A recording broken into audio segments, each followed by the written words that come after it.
I clicked a button, and I think it was the right button. Oh my gosh. It almost feels as though that's true. Can you feel it? I can feel it. I can feel so many things.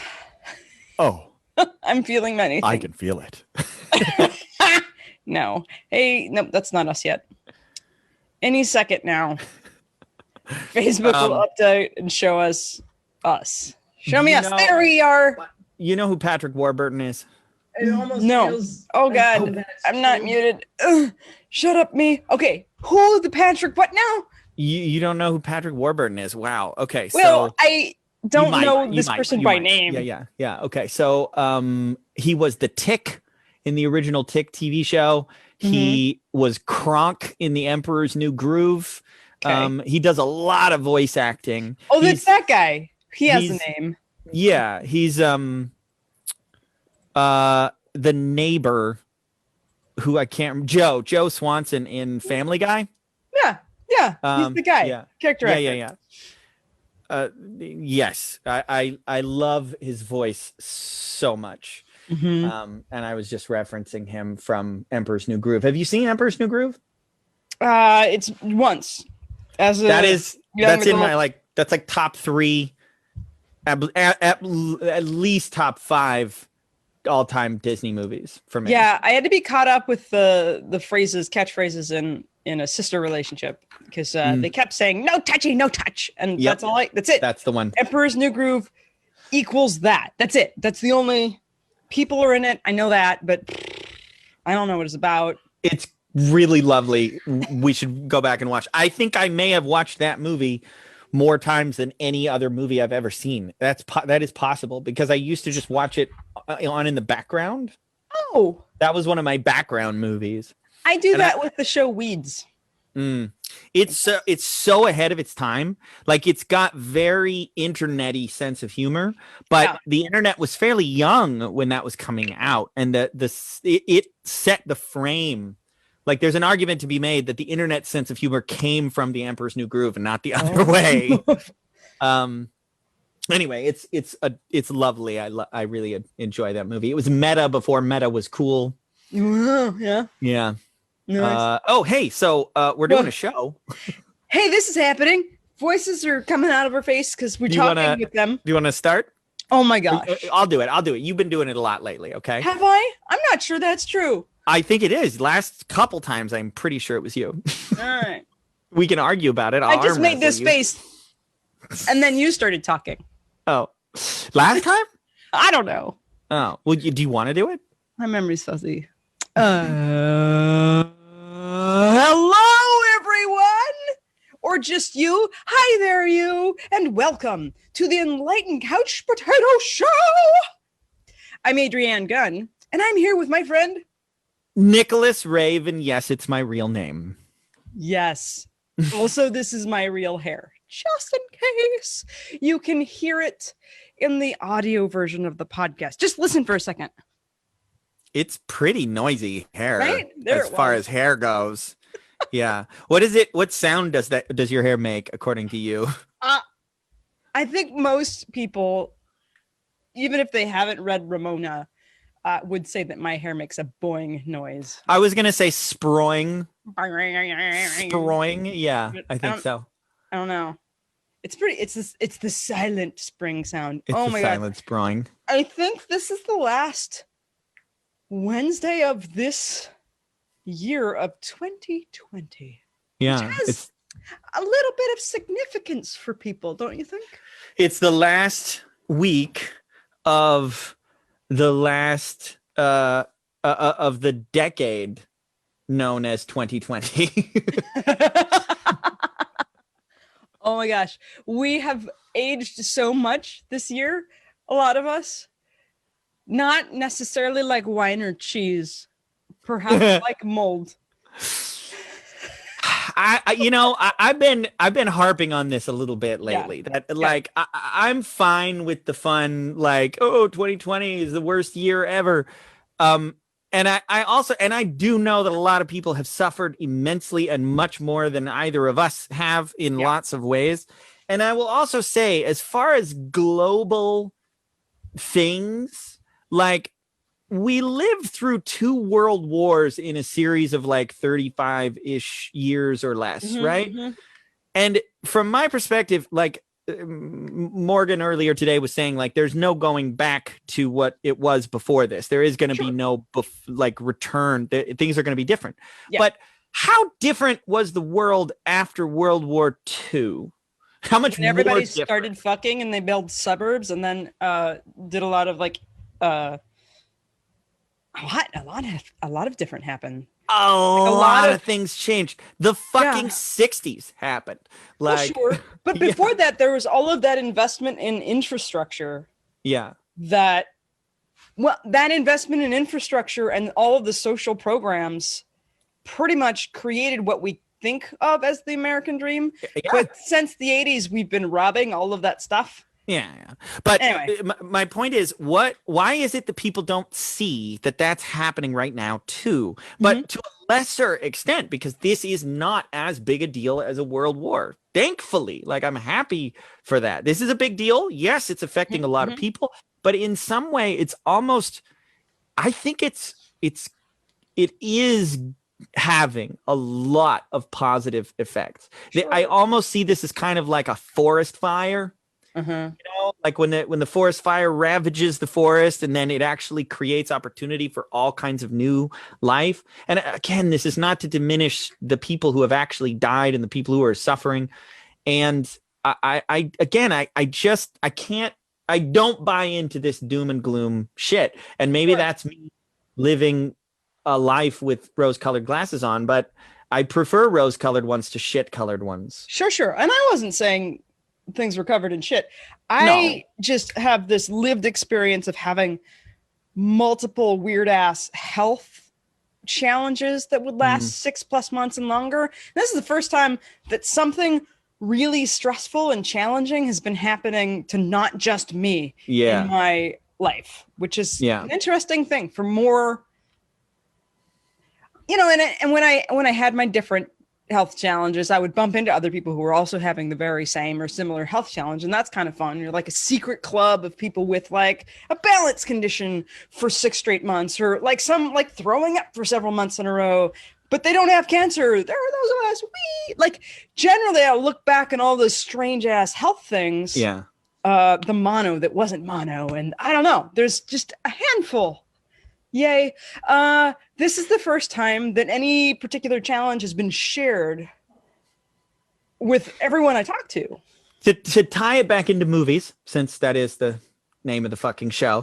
Sure, yeah. To tie it back into movies, this is like the challenging point in the story for a lot of people. This is like, you know, if you imagine the season of a TV show with like a central overarching plot line, well, there's going to be a dark point in that overarching plot line, the challenging part where people have to go through something to come out the other side. And sure. I think that's what this is on a global level. And I am honestly excited to see what is going to happen. And it could be awful. It could be that this is going to, you know, be the first in a long line of dominoes leading to the destruction of the planet and the species. But I don't think so. I don't think so. I think we're going to have struggles and difficult times, and we're going to recover from it stronger than we were before. Perhaps. I have noticed that I have made this weird choice. It's not weird. So in the last 4 months, I've made this interesting choice of don't have a whole lot of I do have actually massive projects that I'm working on at this point. But like a few months back, I was like, I don't have anything specific that I have to get done. And could die. Don't know. Gonna eat this burger. Also this cookie. Yes, fries. Absolutely fries, please. And today I have I absolutely ate the burger with the cheese and the wheat and the fries. No cookie. I have like this headache that I get from that. And I was just before we getting on here, I was just like, yeah, I suppose I could gift myself less inflammation and pain in this next year, because while I'm capable of humaning from this place, it would be neat to not have a fraction of, I could maybe vomit in my experience. You know, that hungover from food sensitivity. Like I've had a bunch of those, and I'm like, oh yeah, this actually used to be my normal a bunch of years ago, because I just ate whatever and didn't know what worked for my body and whatnot. And I was just like, hey, it could be interesting to eat differently, so that I have more clarity and usefulness in myself.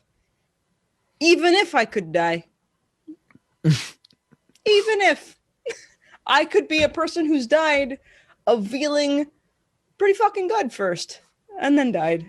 So I was thinking about a phrase in the shower. You've probably heard this before, but I was thinking about like how deep you can dive into this idea. The phrase is, nothing tastes as good as being healthy feels. Sure. And I've been thinking about that and going like, what if most people, when they hear that phrase, don't believe it?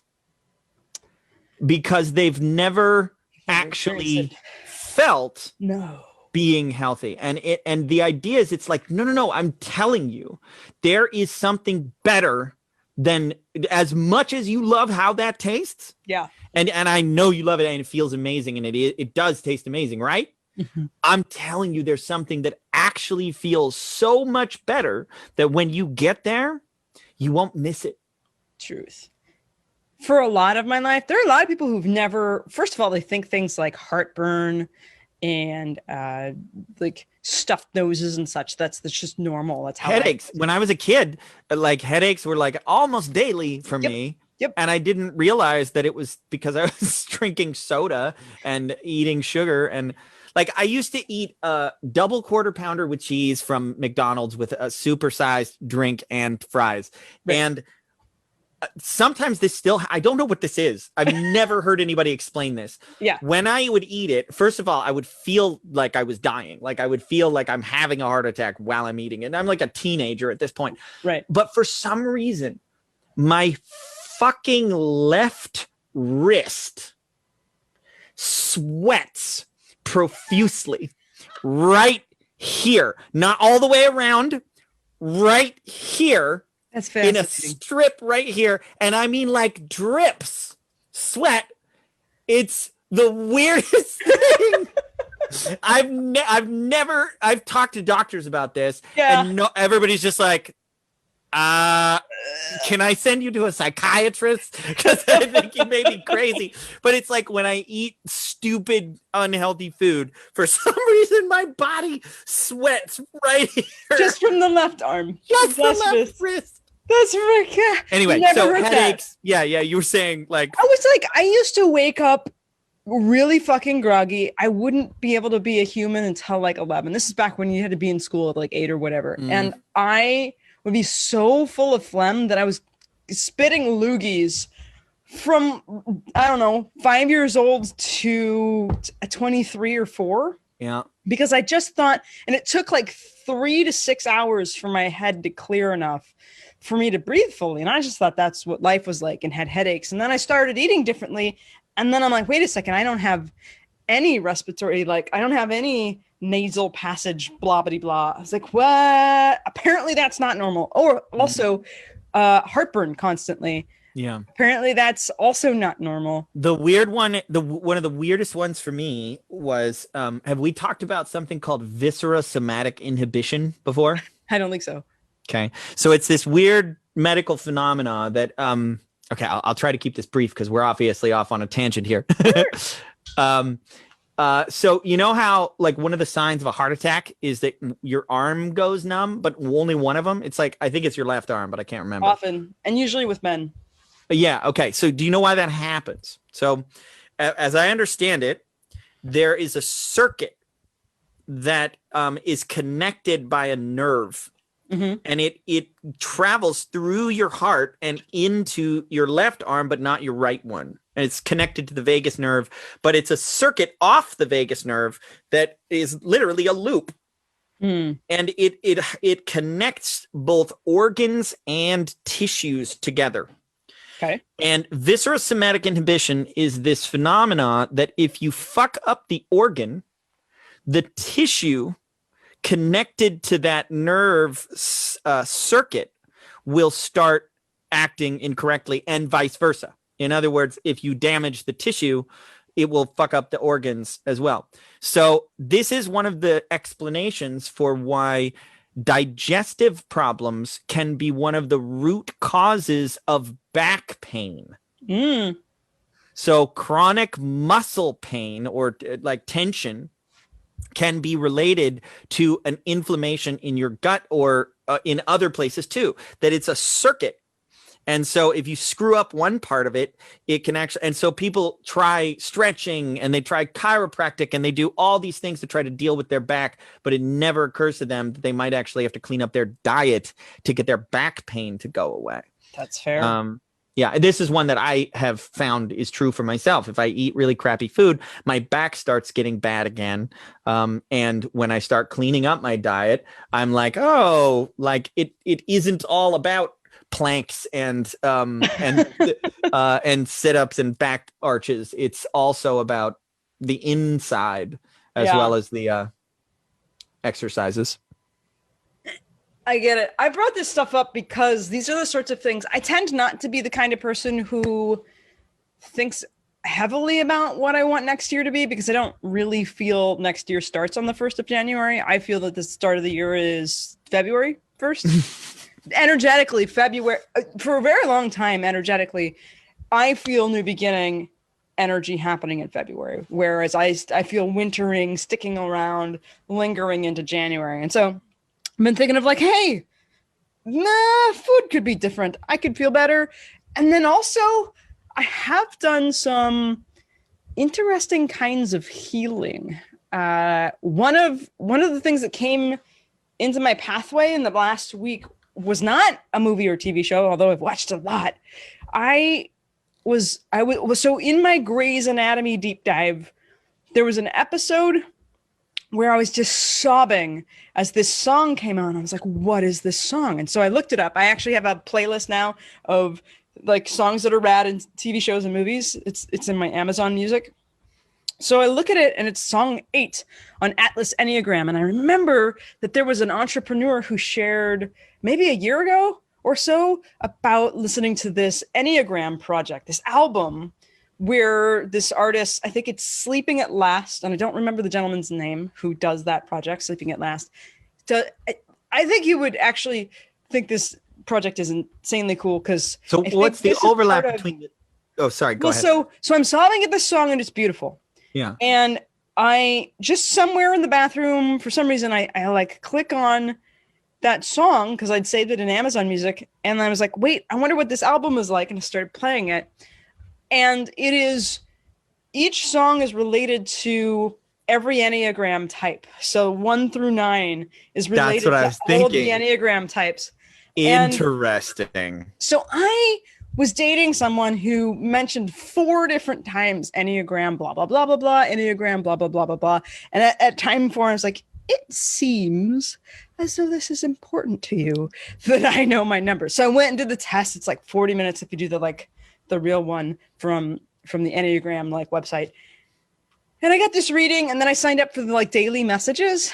And every time I would read the number that I theoretically am, I would go like, who are these asshole 8 people that these daily posts keep talking about? God, they sound horrible. This is supposed to be about me? What? And I kept getting grumpy at it. And I was on the list for, I think it was I even wrote to them. It's even if these 8 people are this awful, couldn't it be interesting to send those people uplifting stories? Because every time it's just do something different than your personality. Don't be in control of stuff. Maybe think of something different today. Stop being an ass to everyone. I'm like, what the fuck? So So there's in Enneagram world, there's different, you've got your main personality, then you have a wing that's a combo of either the number next to yours. And then when you're in growth, you have qualities of a different number. And when you're in stress, you have qualities of another number. So I'm like 8, 7, 2 in growth and 5 in like stress was the test, right? So I'm listening to this album and each one of those songs stands out to me. And every time I get to 8, I start just bawling my fucking face off because it's gorgeous and I can relate. And also I feel like I'm like clearing some stuff. Also with the 7 wing, I actually do relate more to 7 as I've been indulging in like health and healing and that sort of thing. And it sounds like upbeat me, that song. I'm like, yeah, adventure, go world. But I had shared this album on Facebook and with a bunch of people, and nearly everyone I shared with was like, oh my God, this is such a great album. and they're saying that to different songs that I don't relate to. So I think everybody needs to go figure out their Enneagram number, or just listen to this album and then let that be the test. Yeah. Where do you cry? I might try that. I don't know anything hardly about Enneagrams. Like it's one of those, I mean, it's not a blank spot. I've not gone out of my way to learn it, just like I've never done Reiki either. It's not that I don't think it has value. I know like half a dozen other personality testing systems and I'm certified in several of them. It's just Enneagrams has not been one I've ever felt called to, but I know a lot of people who have gotten a lot of value from it. But I like the idea of just listening to the album and being like, which one, and then like seeing if that lines up. So this project, I think you would geek out at this. So this artist, Sleeping at Last, started this Atlas project, and there's Atlas 1, 2, and 3. Atlas 1 is 30 songs inspired by the origins of the universe, exploring the themes of darkness, light, space, land, and oceans. Atlas 2, 25 songs inspired by involuntary human development, exploring the themes of life, senses, emotions, intelligence, and the Enneagram. And in the future, he's doing Atlas 3, songs inspired by voluntary human development, what we do with all that we're given. Like, exploring the cosmos. This artist also has some astrology songs and tunes that I have not listened to. Wow. But like, think of that as it's sort of an epic musical project. Yeah. And he has a podcast called Sleeping at Last where he actually talks about how he goes about making all of these. I haven't listened to that yet because I just kind of want to stay in the world of letting this album do things to me before I listen to all the behind the scenes. Yeah. It's sometimes dangerous to put too much. This is applicable to movies too, that when you find out what the director or writer meant, then it makes it harder. Not impossible, but harder to find your own meaning if it doesn't match up, which is why many artists will refuse to discuss the meaning and symbolism. It's why a lot of the more esoteric movies out there don't have a lot of commentary from the people who made it because they want to leave it open-ended. They learned that the art travels further and goes deeper if you let it be open to interpretation. And I've done that same thing too, where I'm like, I don't want to know, at least not yet. I don't want to know. I need to form my own opinion about this before I get influenced. Yeah. And to take this into sort of a segue for our last assignment. So I straight up didn't watch Die Hard, but I did watch Kiss Kiss Bang Bang. Me too. I thought it was interesting to have this experience with a song that's based on my personality profile. In the same week that I'd gone back to, and the 8 personality profile has a lot to do with, in Enneagram world, has a lot to do with being a child who'd had trauma and had to grow up too fast. There's a lot of that specific theme in that personality profile. And when I saw Kiss Kiss Bang Bang, I think it was just out. It was 2007. And I had just returned to Portland after having, I'm going to do air quotes adventure and then under quotes, which is sexual innuendo quotes, adventure in Vegas, which may or may have not have led to a breakdown, mental breakdown. But so I return to embark in health and return to get a degree and a bunch of different, like a big adventure, big changing point.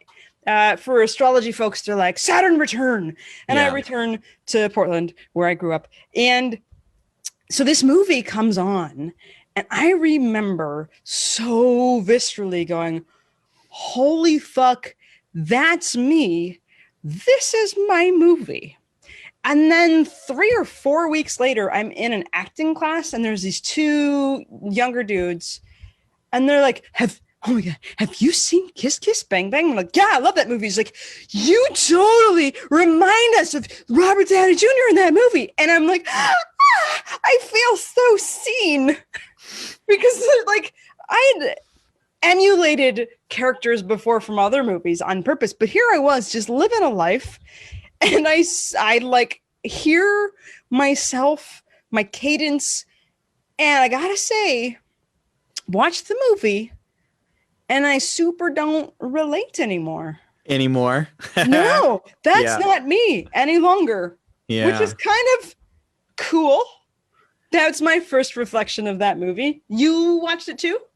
Yes, I've seen it before, but I watched it with my girlfriend who had never seen it, and she really enjoyed it. Nice. So, rapid fire. I still really enjoy it, and I'm much more aware of how much of a product of its time that it is. Like, it feels post Pulp Fiction and not as smart as Pulp Fiction. But I still love it. Yeah. Like, it feels a little dated with a lot of the like meta narrator references and things like this. But like, okay, so I'm gonna interrupt you on purpose. The synopsis is thief like accidentally happens upon a screening in Hollywood, and he's flown out to do a screening, and he's slammed together with this private detective, and so he's trying to learn how to be a private detective. And Val Kilmer plays the private detective who goes by the name, or everyone calls him Gay Perry. Right. So that's Val sort of Kilmer synopsis. If you haven't seen it, spectacular in the movie. It's very clever, and sometimes I feel like it's like clever. It's gonna sound like I don't like the movie. It feels like it's clever for dumb people. Like it's like this is very clever. For me when I was younger, and I was like, oh, this movie's so smart, and now I'm like, I think it's the first though. No, it could be like it was trailblazing. Yeah, so that a lot of like, we've got Thor Ragnarok and a bunch of other things that are very similar that have happened since, but it was one of these first pushing the edges of the genre and narrative. Well, and again, I'm saying I freaking love the movie. I think Robert Downey Jr. and Val Kilmer's chemistry, I would watch that forever. If that's the only thing I could watch for the rest of my life, I would be fine with that. The two of them are so good. And Robert Downey Jr. as kind of a fuck up is fun too. And Val Kilmer as this perfect like human being. Like, I'm kind of just all over the place here. I'm not talking about good and then bad. Right. One of the things that I notice again, and this is somebody was talking about, I think it was South Park. South Park had this bit where one of the adults is sitting there changing the channel.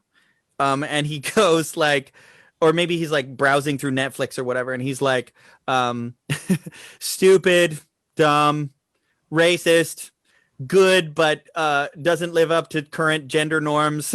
And he's like going through, and I've noticed that the way that I filter things, we watched Mixed Nuts, and there was a trans person in this, and I noted, and I was pointing out that it's weird that the joke is trans people exist.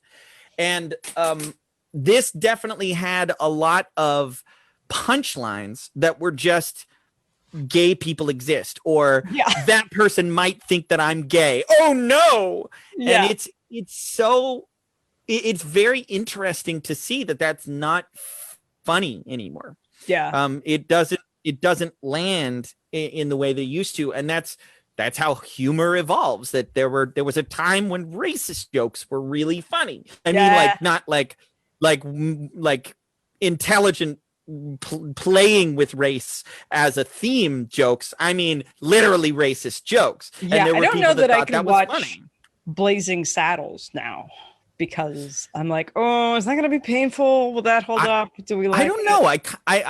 I want to go back and see that again, because my feeling on that one is everybody knew what they were doing, and they were doing that on purpose, and that kind of makes it different. Like that makes the joke. This is funny because it's horrible, and we know that. But that's not the joke in movies like I mentioned Dodgeball as an example, where the whole joke is what you're doing makes it seem like you're gay, which is not a joke. I just for the sake of just bring it down to what I really think about this thing. I'm still very confused, given that theoretically men are theoretically in charge of the world for a long while. The prostate being tickled, super good. Dixon stuff, super good. Where are you going? Why would anybody not want to have a dick in their butt if they have a prostate there? It's just, who was making this rule to not put penises inside of dudes? And I get that sometimes the theory is that, like, oh no, now we're going to be treated like women, and we treat women awful. And still, I've heard this rumor that putting penises and stuff, see, it's like enjoyable. And anywho, I get it. Apparently homophobia is a standard. Like, apparently homophobia is the standard, and we're moving away from that. But it still seems really confusing to me that all these people in charge of the rules of how life go for super long time, you know, like since the Greeks are like, no, don't put the penis in there. Stop it. It's like, which dudes would let that happen? Do you want to have a serious response or a funny response? I don't know. I mean, so I'll go with serious then. Honestly, my theory is that there's a flaw in your reasoning there. And you said putting things in your butt, dicks in your butt, is pleasurable. And my argument is it can be pleasurable if you're willing to work through the incredibly triggering fear that is trapped in those tissues first. Well, yeah, but that happened at some point with some people. No, like, you know, like Greeks, like samurai. There are cultures of man-humans that are all like, yeah, get it in there.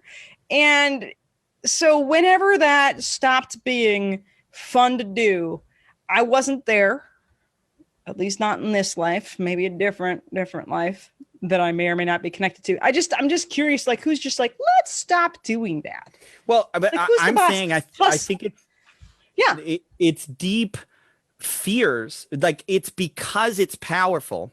Mm-hmm. Like, it's actually powerful to go through that experience. It changes you as a person. And it's because people don't want that. There's a voice that's like, no, that's the last thing that I want.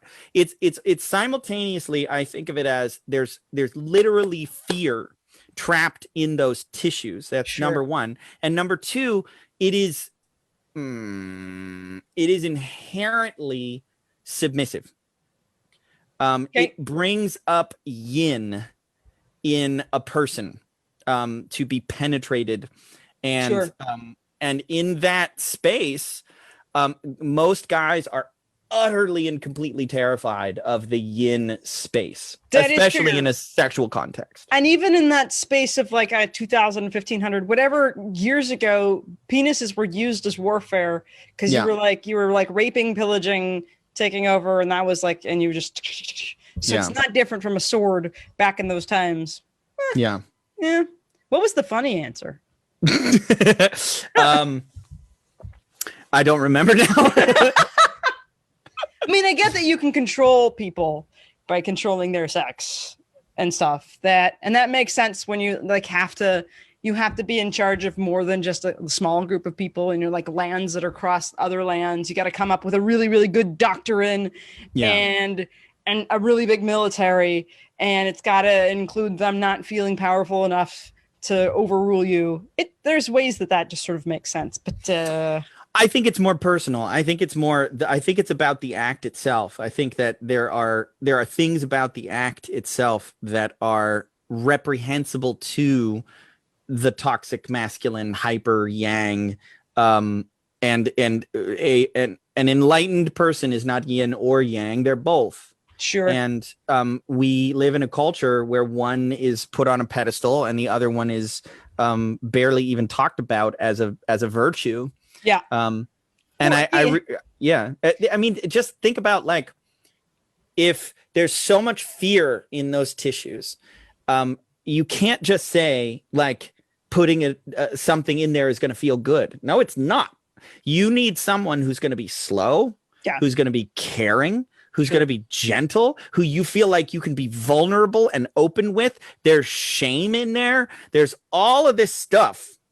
And if you and that is counter to toxic masculinity. Like, I'm not vulnerable. I don't have emotions. I am invincible. And I do things to you. You don't do things to me. Yeah. Right. Yeah. So, yeah, I think the act itself is the reason why people avoid it. And yeah, there's cultural stuff too. You're going to have your man card revoked, or whatever. Yeah. I think the cultures that were super okay with it probably weren't all that warring, and they were just killed. Yeah, you have a point. They were just like, hey, we're from somewhere cold with not enough stuff. We want your stuff. It's like, oh, we have so much stuff. Yeah. We just share it with each other. Everybody's part of it. You know. Do you want me to touch your butt? Oh. And okay, can I change the subject completely? Yeah, because I had another tangent. We haven't even started about. Oh no, we were talking about. Never mind. Let's keep talking about Kiss Kiss Bang Bang. So, Val Kilmer is amazing in that performance. He's one of my. It's probably my favorite Val Kilmer performance, and I would put it up there with, like, Doc Holliday in Tombstone, and I mean, Val Kilmer is. Ugh, I love that man. Yeah. So what else did I like about the movie? It's one of those, like, unbelievable coincidence kind of movies where you don't mind. Yeah. Where you're just like, yeah, okay, sure, fine. He catches the gun while he's hanging onto an arm of a dead body over the freeway and he can't see it. Yep. And then he catches it and is able to shoot. What? It's fine. Shut up. One of my favorite shooting scenes, which seems really realistic, is the first time that he's shooting a gun and killing somebody, he's not really looking. He's just sort of like, peeks, and then he goes and he peeks and he goes and he's shooting. That seems like the most real. I mean, that's Robert Downey Jr., I think, being a freaking genius. Like, he's so good at being in the character. Yeah, there's so many moments, like the moment when he's under the bed and the girl falls down and she's, who are you? And the finger, the fucking that's so, they don't hint at it at all. I love how there's a scene in the movie when a character loses a finger, and it's so funny the way they do it, and that's kind of a weird thing to say. But Lord, I enjoyed the crap out of it again, and introduced somebody new to it. I think gay jokes aside, I think the movie still holds up. I think what I related to, now that I'm thinking about, like, because I don't remember why I related, but now I have I think the way in which Robert Downey's character is just not particularly surprised by the shitstorm, things just suddenly arriving and like, oh, yep, okay, great, fuck's sake, next thing. Yeah. Like, plot twist and going with it, and just like, this is what life is like. Everything's crazy and shit happens. I'm in it again, and then you're sort of like stepping around the plops of goo and horror. And then, you know, why would life be different than that? Mm-hmm. You know, the kind of meta narrative that it has going on with the Johnny Gossamer books, and then the plot line following it and then not following it at the very end in certain ways. It kind of reminded me, this is a stretch, kind of reminded me of a movie called Adaptation. Okay. Yeah. By Charlie Kaufman with Nick Cage. And Meryl Streep. Yeah. I really enjoyed that movie. And I mean, so the point in the movie when it turns, where the story is about a writer who's stuck on something, but he's writing the movie you're watching. And then at some point he gets some advice about basically like, it doesn't have to be realistic, just do what the story wants it to do. And then all of a sudden the story just goes whoop and starts becoming like all these like random crazy things happening. And it's like you have this experience of like shifting in and out of the writer perspective, and then in the movie and then out of the movie and in the movie. And I felt like there was a little bit of that in Kiss Kiss Bang Bang. Yeah. Which is a trippy kind of thing. And I think it's genius. That's one of the things that makes the movie unique and special, is it's got layers. I really dig playing around with the fourth wall. One of my favorite things. And it's one of the things that could be, I think you have to be really careful with it. This is one of the reasons why Fleabag has been hard for me to jump into, because they're the breaking the fourth wall, the way in which they do it is not particularly, I don't know, it's jarring. And I think they shift it in their second season, which I don't know if I'll ever make it to it. But there have been other things where I love the breaking of the fourth wall and pulling you in and out of the narrating. Yeah. So I just looked it up, just to be clear. Okay. Emperor's New Groove came out in 2000. Kiss Kiss Bang Bang came out in 2005. If you like meta shit, you got to watch Emperor's New Groove, because I think it started it. And then Kiss Kiss Bang Bang was like a live action continuation or evolution of some of those things. Sure. I mean, you could also go back and say that Saved by the Bell did some of this too. Oh yeah. I don't mean started it. I mean, like there seems to have been a new wave of meta, breaking the fourth wall, that kind of stuff. That I mean, Aladdin had Robin Williams making references that didn't make any sense, and you're just like, yep, fine, totally, I'll go with it. I mean, but that was just Robin Williams being a genius. That wasn't even written. That's fair. Okay, I might go back and watch Emperor's New Groove. It takes a lot for me to want to watch cartoony things. And we have. Speaking of, two other movies.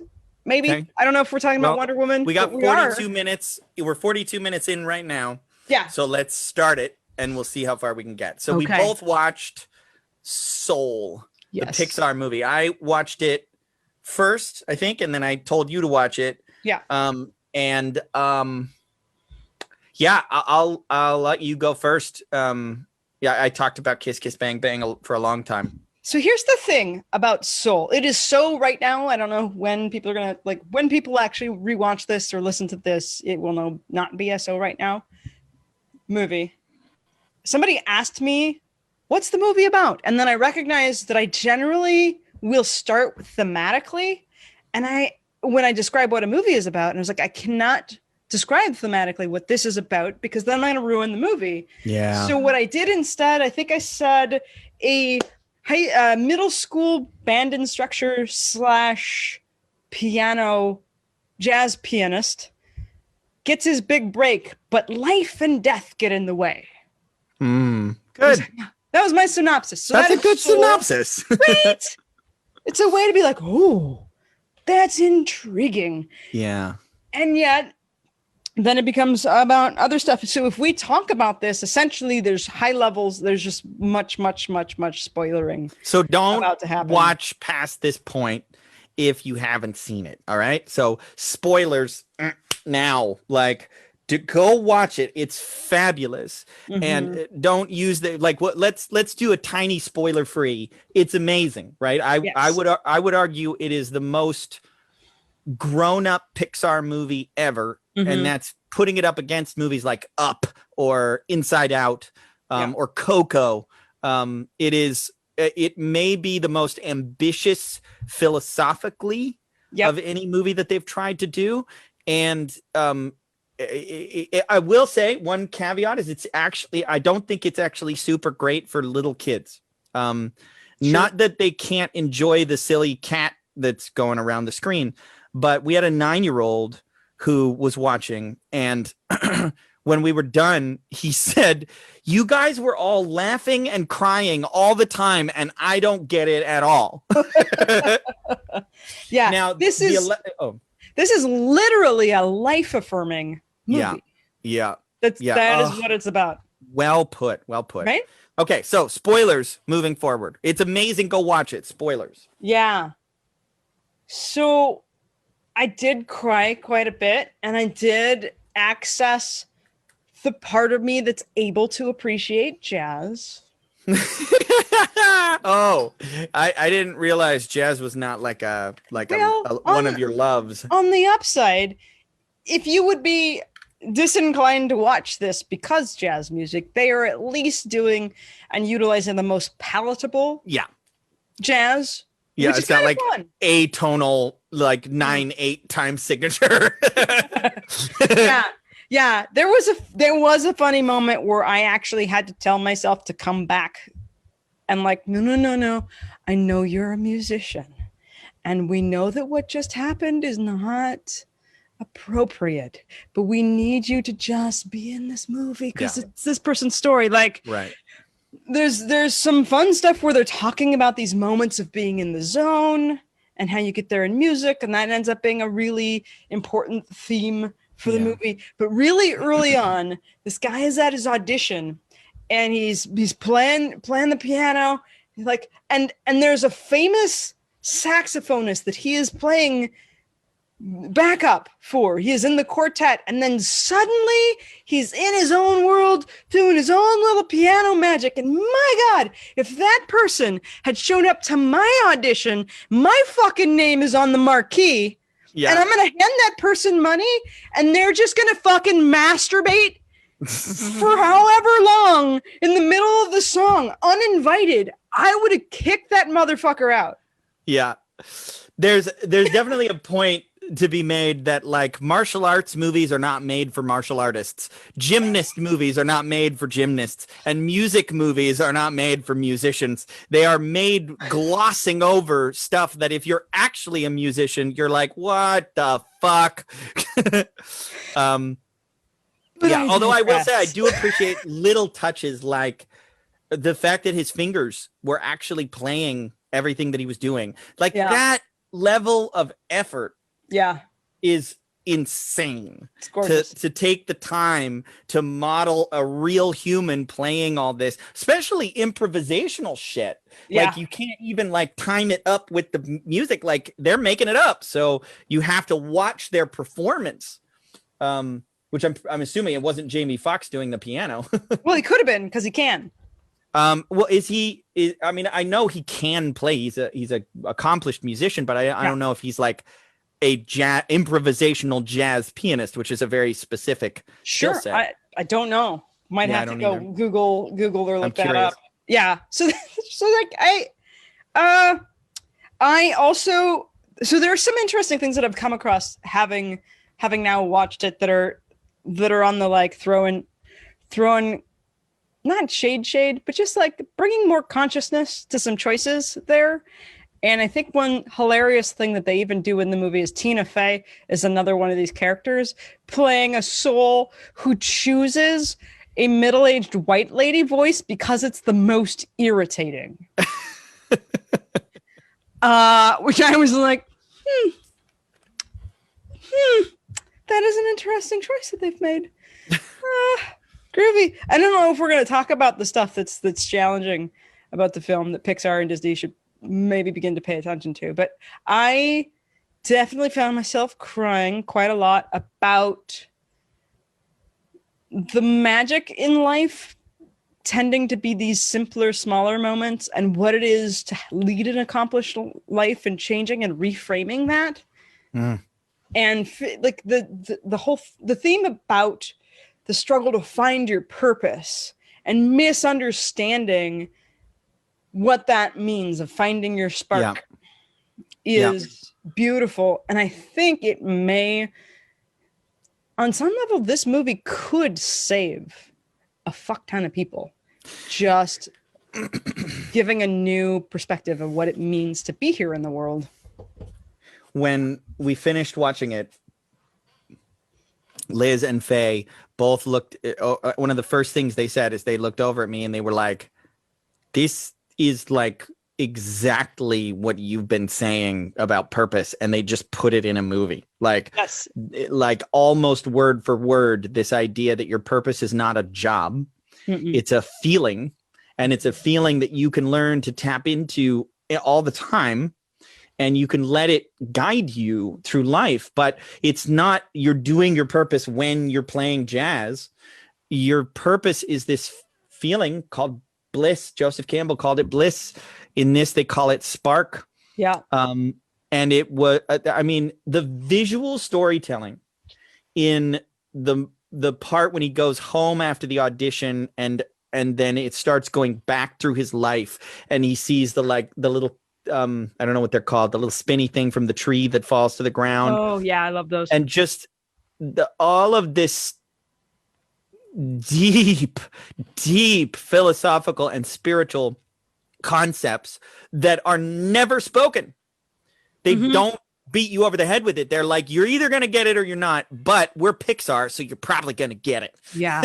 Do you love the way that they describe lost souls? This may be a slight misquote, but the lost souls in this are the people who have become disconnected from the act of living or something like that.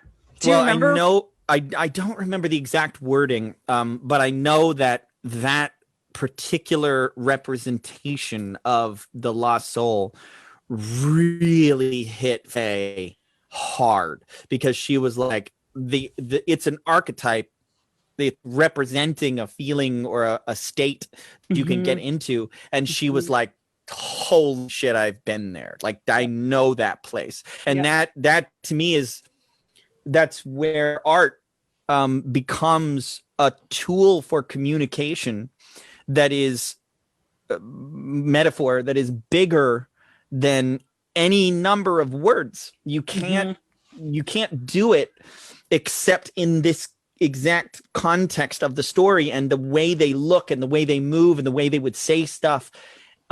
It resonates with something where you're like, I don't know why that looks familiar. I don't know why it makes me feel this way, but it does.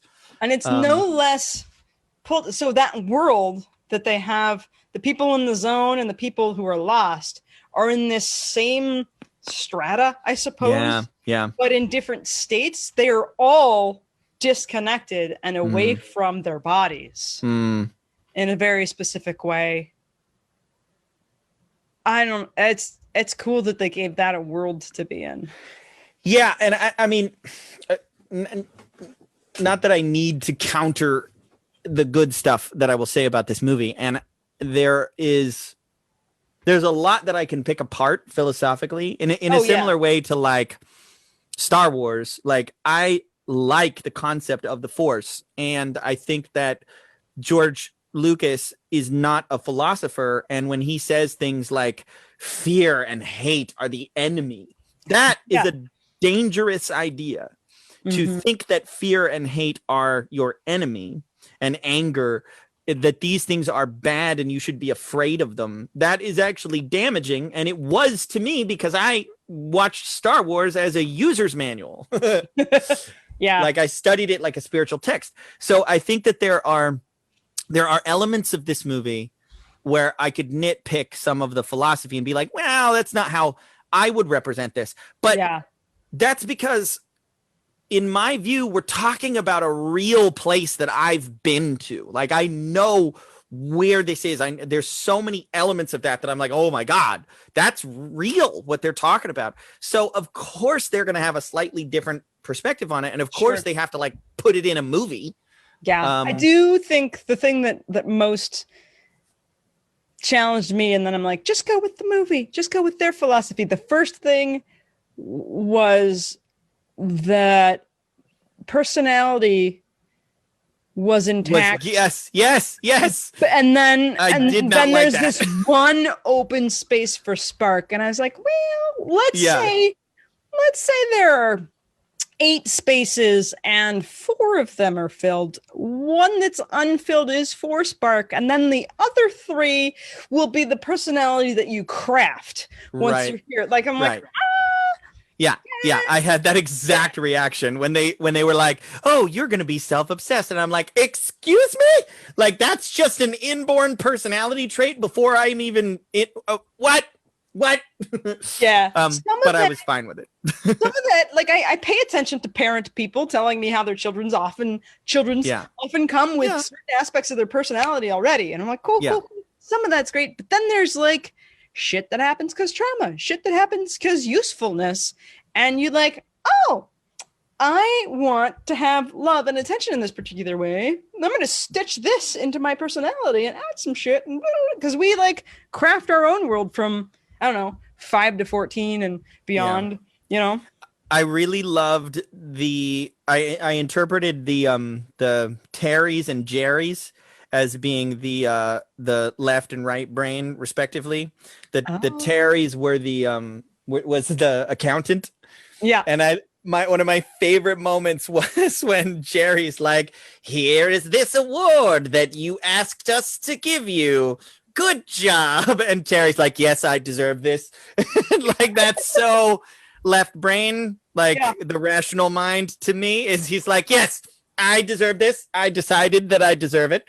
And the right brain's like, "Okay." Yeah. I did not go so far as giving them, I was like, cool. 2 of these characters are New Zealand, Kiwi accents, and right on. So they shall be. Humans have just started, like Americans, worldwide, I guess, but Americans have started to become anchored to funny. It comes from New Zealanders, with Flight of the Conchords and What We Do in the Shadows and Thor Ragnarok, and like a lot of those characters are just showing up now, and the comic relief is just because they have that voice. That's fair. Yeah, I just now wondered what Xena Warrior Princess might have been like if Lucy had been able to keep her accent. I don't know if it would have worked out, but I do know that she is in a show that I requested that I'm going to go watch soon, where she's playing a private detective. Something murder. My middle name is Murderer. I don't know. Like, oh, she's gonna have her accent and be kicking ass. I'll watch that. Yeah. Anyway. Well, speaking of women kicking ass, you want to transition from Soul? It was wonderful, and I loved it. And the last thing I'll say on Soul is I need to watch it again because I had another experience of a situation where I was watching something that I wanted to be in, and I was out a little bit. Yeah. So we were watching it with the baby around because it's winter break and the baby's here all the time, and so are the boys.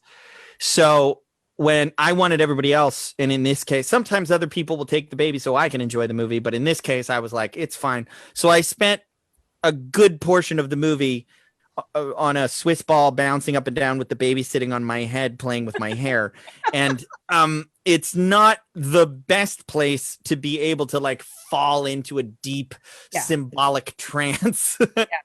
Similarly, my cat really loved this movie. Oh yeah? She spent like 10 minutes down at the bottom like staring at the TV. There's that scene in the subway where this guy's playing music. Yeah. She's like, what? And then some of the times when the cat was on the screen, she like climbs up on the structure the TV is on. She's like, what is happening in there? And it's rare that she'll get so into what's on TV, tries to climb into the TV.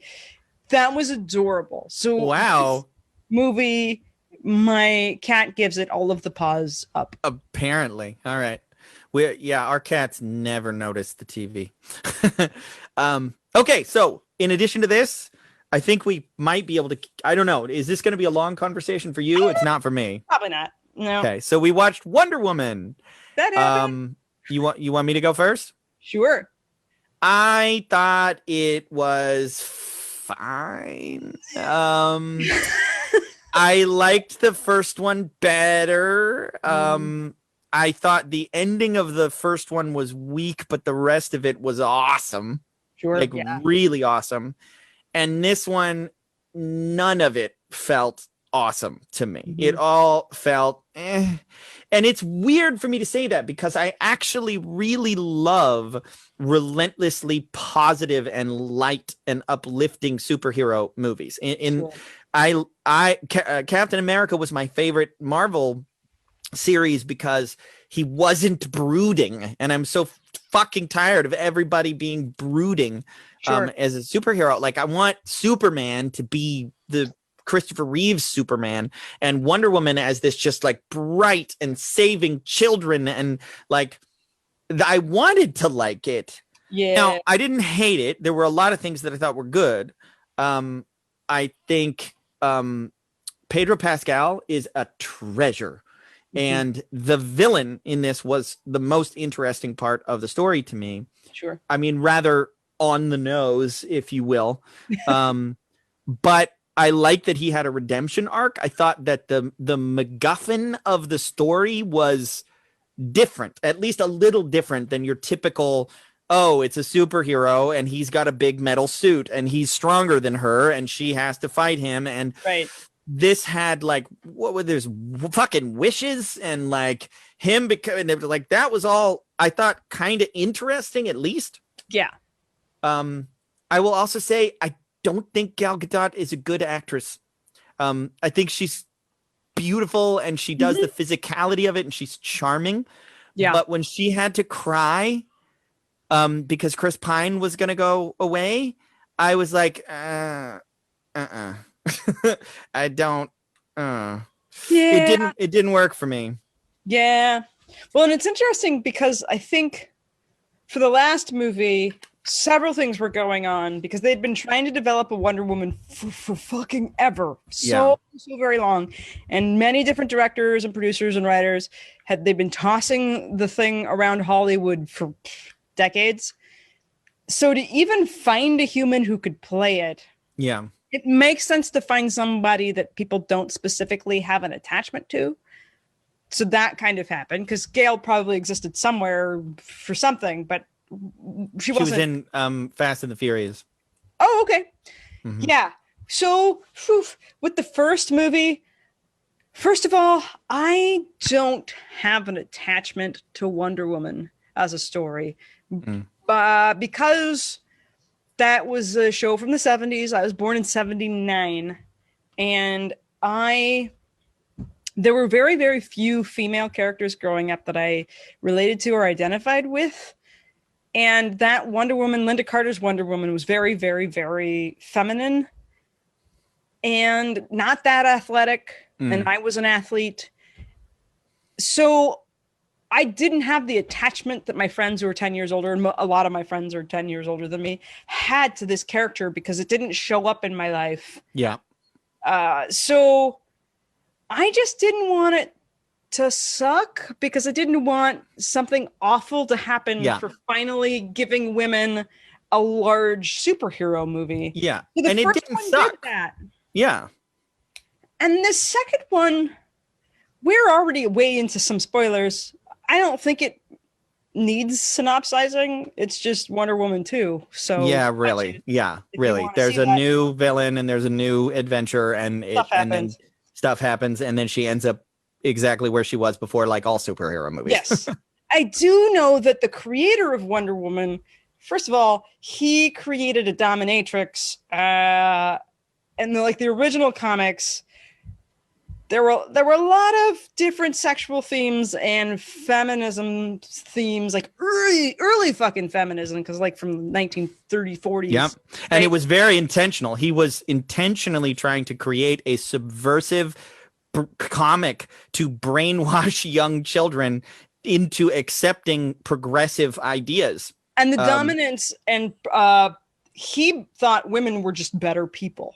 Mm-hmm. And that was part of why he wanted to create that comic. And I know that the truth was an incredibly important aspect of this character. Yeah. So this movie is just laden with the theme of like truth being important and that lasso of truth. And that like for people who care about Wonder Woman, that's really important that she's doing that, and that she's not like, the violence is different. She doesn't kill people. Yeah. And what saves everybody is the truth, right? Yeah. That's important.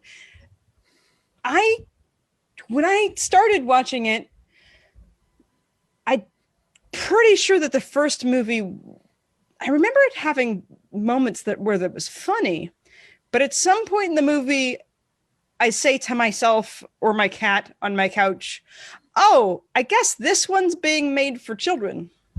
I had that same feeling. There was so many moments where I'm like, is this for like 5-year-olds or like 7-year-olds? Like, who made that really choice? Felt you're so. I'm glad I'm not the only one who felt. I had that exact thought. Like even in the mall scene at the beginning, it was literally there where I'm like, oh, this is for little kids. This like, is for little kids. Yeah. And Kristen Wiig. Her character was like so over the top, and so this is a comedy for kids, and we want her in this movie. Who wrote that?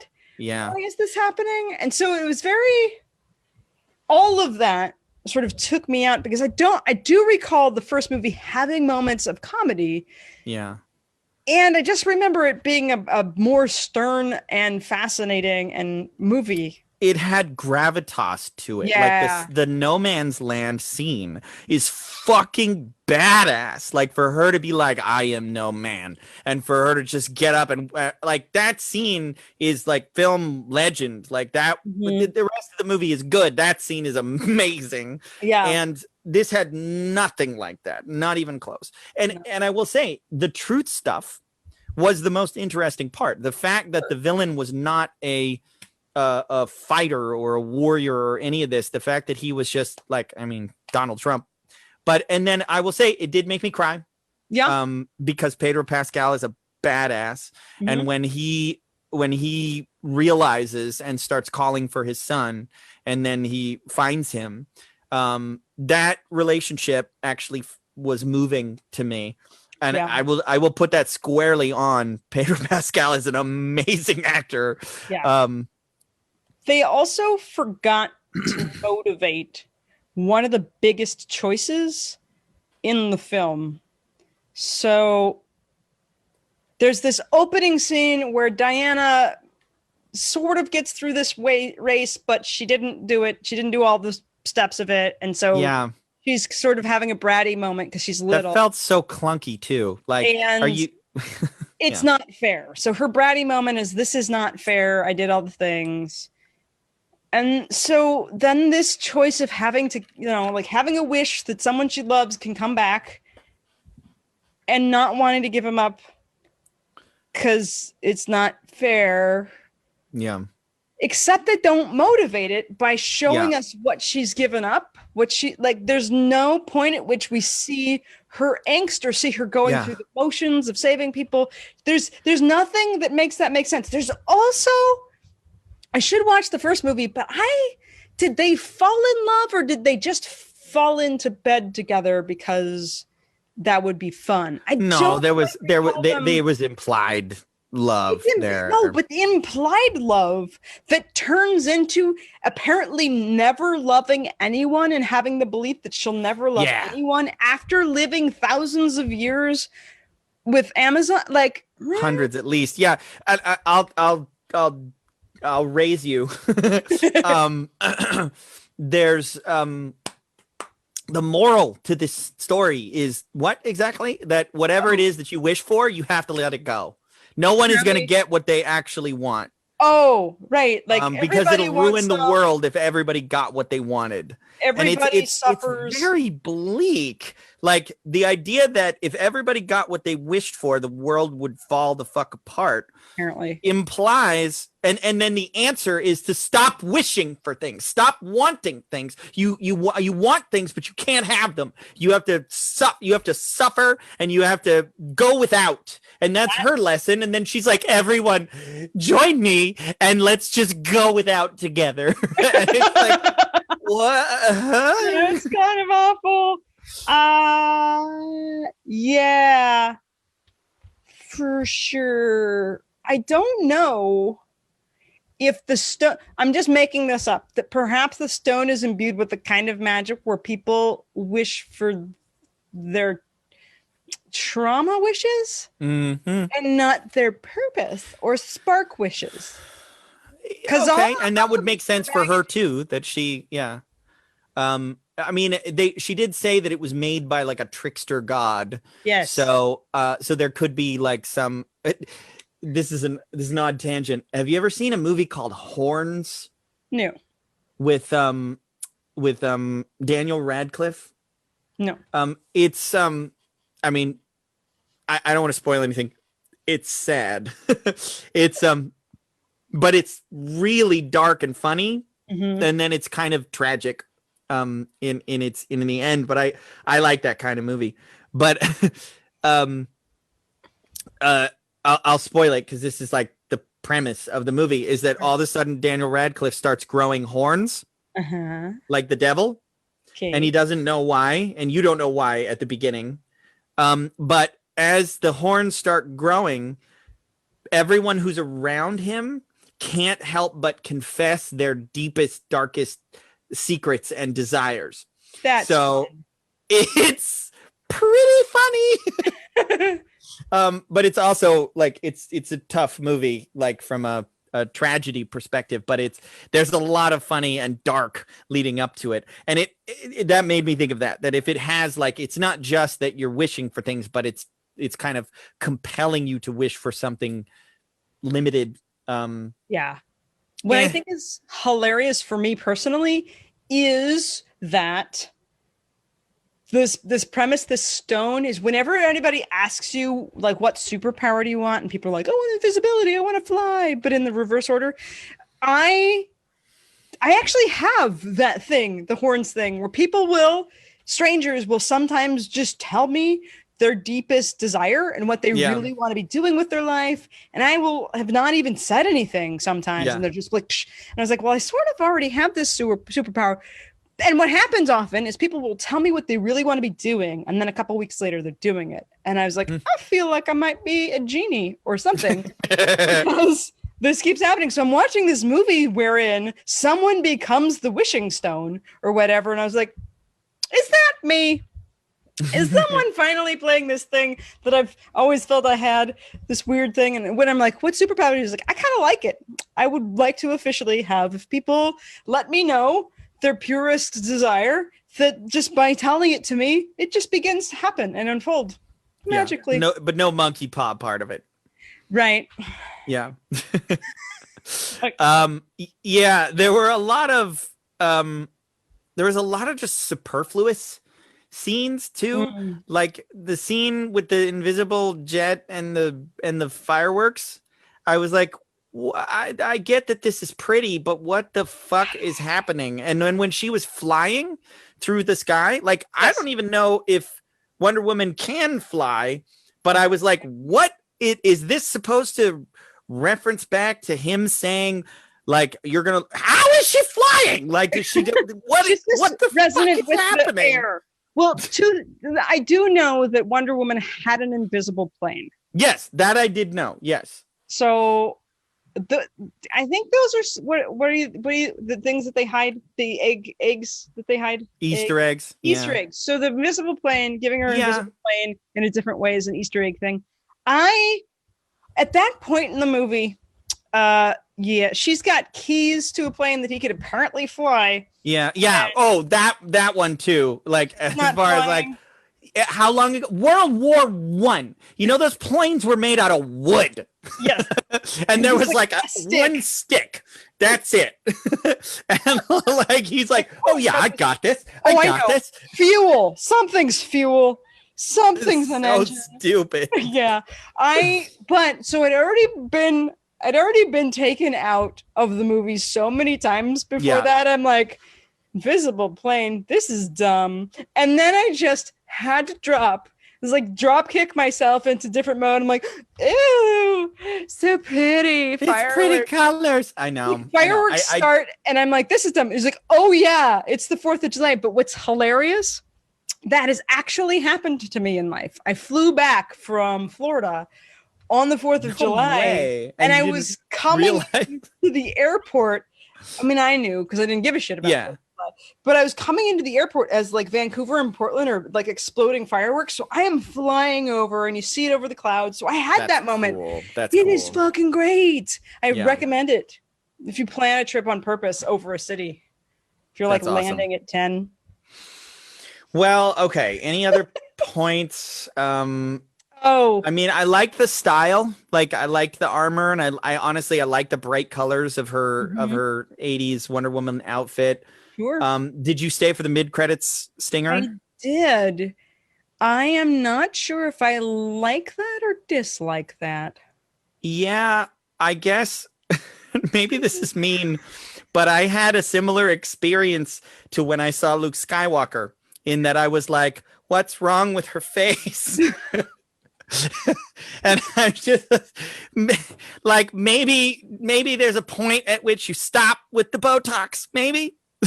I don't know. What was that? I think that must have been CGI. I'd have to go look for what Linda. No, she's just had a lot of work done. I think that's what it is. And she's from the era where you wouldn't have to do that as a female. Yes, and like I get that when your entire career is built on your looks and your beauty, like that is a very difficult thing to let go of and age gracefully into Dame Judi Dench wrinkles.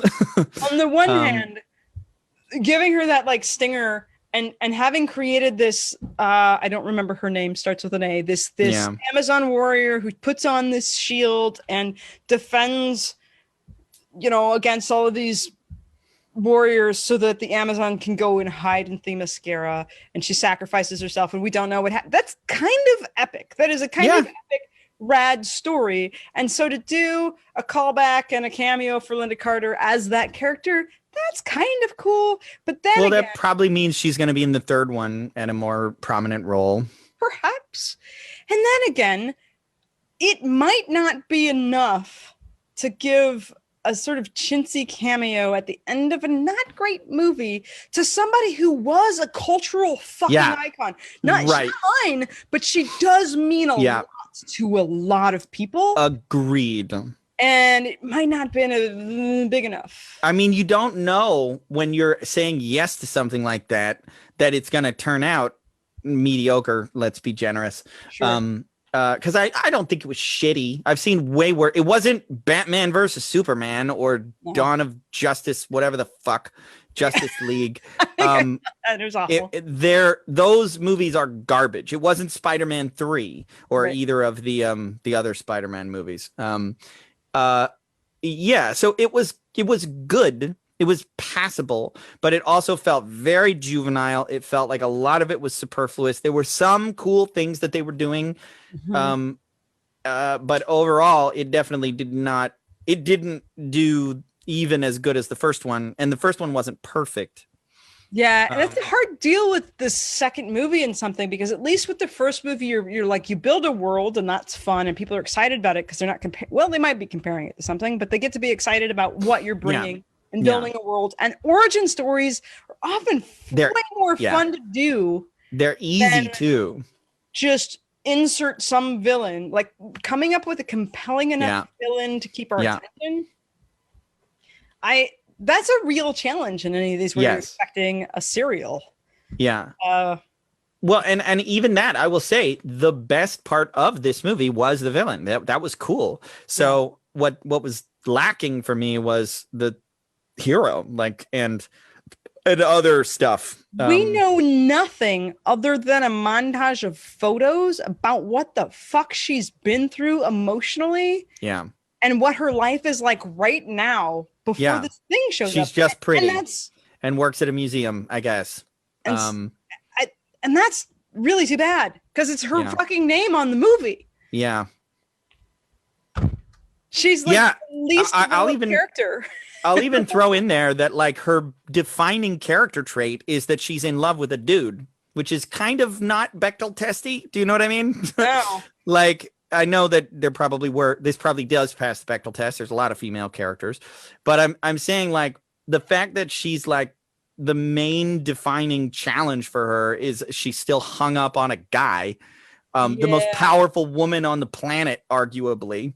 In all these different ways, and she's like, well, you know, I fell so hard in love with that guy that I'm just gonna sit around and just work for the rest of my long life. What? That doesn't track for me with this incredibly smart, well-read human that gets in the boat with him in the first movie. She seems, I don't know, she doesn't have life experience. Apparently, you know, there's not dudes there. So there's some aspect of like, here's her first love with a guy. But prior to that, she seems to have different levels of wisdom, having lived quite a long time and having access to fuck tons of books that have ever been written about humanity and living. Of course, she hasn't done the living outside before. It just doesn't seem like the same human. It doesn't seem like it tracks with the author's version of her either. Like, I don't imagine that what's his name? Professor, what was it? Marsden. Yeah. He doesn't seem like he would write a story about her losing her love and then being celibate for 60 years. Oh no. No. And that's, God damn it, this movie is definitely not based on his Wonder Woman, but also, is that the most compelling story of a female that we can have access to at this That's why I'm like that. Exactly what you're saying is like, oh, like, yeah. I would rather see 1955. I'd rather see Frozen, you know, like, you know, Frozen, the whole big deal was that there was no central love story. That wasn't the point of it. It was a story about two sisters being in love and like rescuing each other. And like make that movie with Wonder Woman and a female that she has to like, not a romantic interest. And no, America can't handle it if it's not. I don't know. Know. It's a weird choice right now. It's a weird choice. There was, and it was so heavy-handed in a lot of other stuff. Like, there were so many like, men are bad and gross and horrible, and realistic. And that's the implication of the wish thing too, of it just like destroying the world, and all the riots and things. Even that felt like I'm fine with making a movie about a contagious virus in the middle of a pandemic. Like, I'm fine with that if you're going to do it with some dignity and respect, and you're going to add something to the narrative about it. If you're going to, and this did not feel like it was the movie, again, like you say with Linda Carter, it's like, how do you know that beforehand? But I don't know. It's just so weird. Okay, a friend of mine is explaining that one of the things he thinks is going on with the DC world and movies specifically, because it's different in their television and stuff. In DC movies, they kind of hand the reins to the director. Specifically. And there isn't really, none of these directors. There's not a voice over the whole thing. Yeah. And so a team would not have made that movie.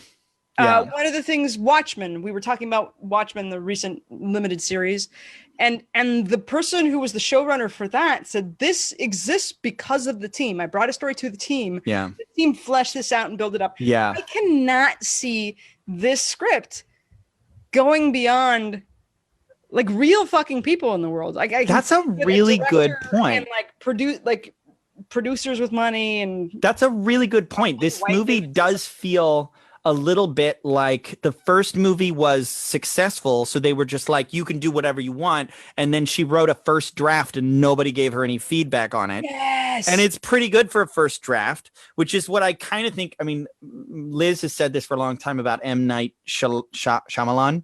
Yeah. That he had success with a couple of movies, and then slowly and steadily they just got more and more and more up his own ass. Yeah. And then you watch Lady in the Water and you're like, you wrote a movie where there's a character who's a writer whose writing is going to save the world, and you cast yourself as that character. Oh, good God, no. What? And it looks like a movie that somebody wrote, and everyone read it and went, oh, this is wonderful. Yes. And they didn't give him any feedback on it at all. Yeah. And this feels like, I don't think she's that much of a hack. Like, I think this is, for a first draft, it's actually pretty damn good. But you're right. It didn't have enough. It feels like it didn't have enough pushback or team involvement. Which is not like a Marvel movie, which is super collaborative in general. Yeah. Which is to say, perhaps if you're making something in the world, collaboration, recall that having other voices and alternative voices and diversity of ideas is an amazing and important thing if you actually want to make something that's good. Mm-hmm. Yeah. And again, it's not terrible. It's just not as good as the first one, which also wasn't as good as most Marvel movies. Fair.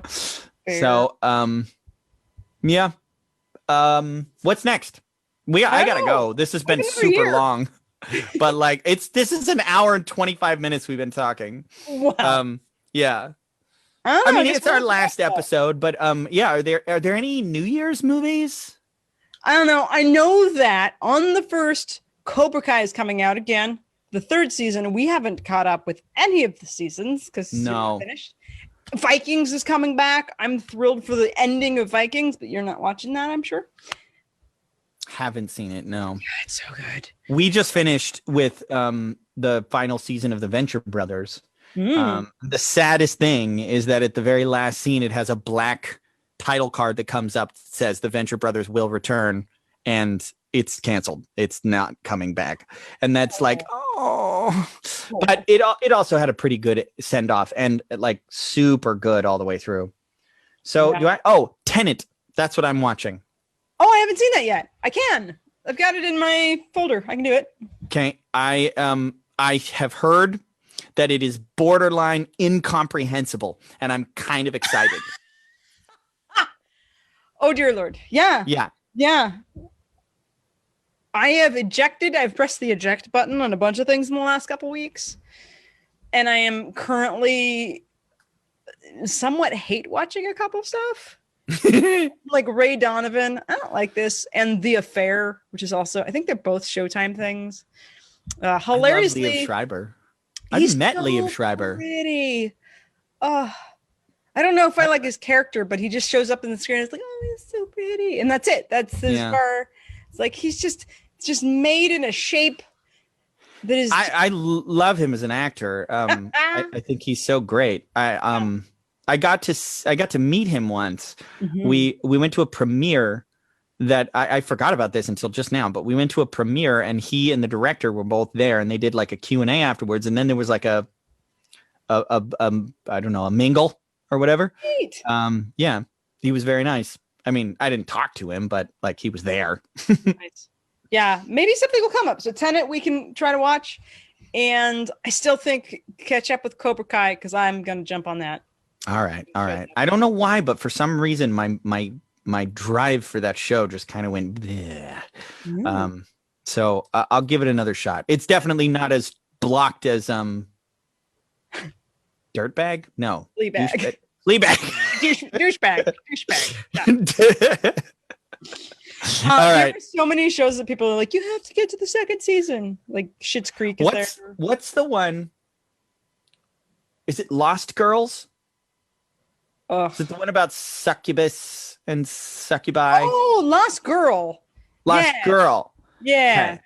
That one, I think I may start that with my girlfriend now that we're done with Venture Brothers.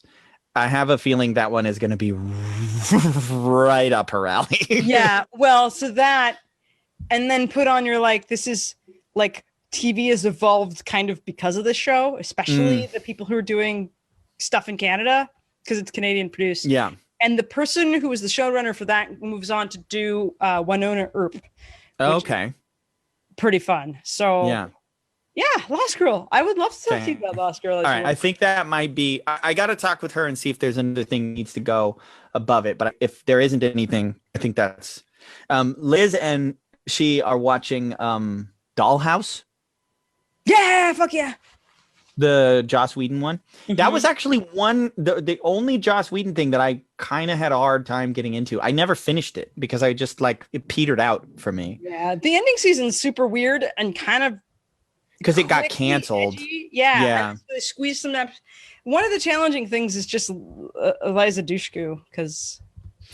Right? Are we in agreement on this? She's terrible. She's terrible. She's gorgeous, but she's ever since Buffy, I'm just Yeah.